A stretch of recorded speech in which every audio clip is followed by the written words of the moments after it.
नमस्कार. दक्कन न्यूज टुडेमध्ये आपल्या सर्वांचं स्वागत आहे. 1 सप्टेंबर रोजी सकाळी वाघी रोडवरील सैलाब नगर भागात आपल्याच घरात मरण पावलेल्या शेख युनिस शेख पाशा यांच्या खुनाचा मास्टरमाइंड त्यांचा मुलगा निघाला. त्याने आपल्या एका नातलगासह आणि मित्रासह मिळून हा खून केला आहे. मुख्य न्यायदंडाधिकारी सौ मांडवगडे यांनी या प्रकरणातील 3 मारेकऱ्यांना 4 दिवस कोठडीत पाठवले आहे.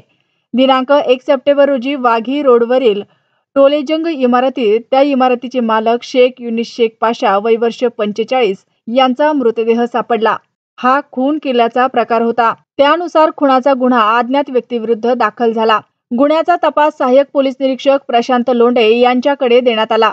त्या घरात असलेल्या सीसीटीव्ही कॅमेऱ्यामध्ये चित्र स्पष्ट दिसत नव्हते. त्यामुळे पोलिसांना या घटनेचा तपास आव्हानात्मक होता. पोलिसांनी हळूहळू आपल्या कौशल्याचा वापर करून हे शोधून काढले की शेख युनिस शेख पाशा यांच्या मृत्यूसाठी त्यांच्या मुलाचा हात आहे.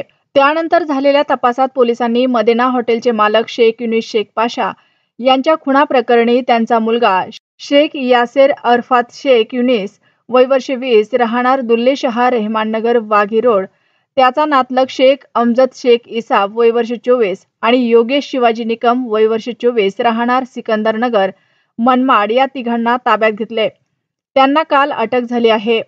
आज सहाय्यक पोलीस निरीक्षक प्रशांत लोंढे आणि त्यांच्या सहकारी पोलीस अंमलदार मनोज राठोड, अंकुश पवार, नागरगोजे, साखरे यांनी पकडलेल्या 3 जणांना न्यायालयात हजर करून या प्रकरणात आणखी कोणी गुंतले आहे काय, प्रत्यक्षात खून कसा झाला याचा शोध घेणे आहे.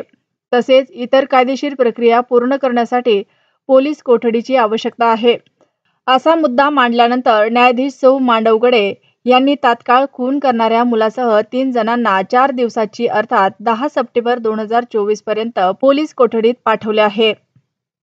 ताज्या बातम्या पाहण्यासाठी आमच्या दक्कन न्यूज टुडे या न्यूज चॅनलला सबस्क्राईब करा. बातमी आवडल्यास बातमीला लाईक आणि शेअरही करा.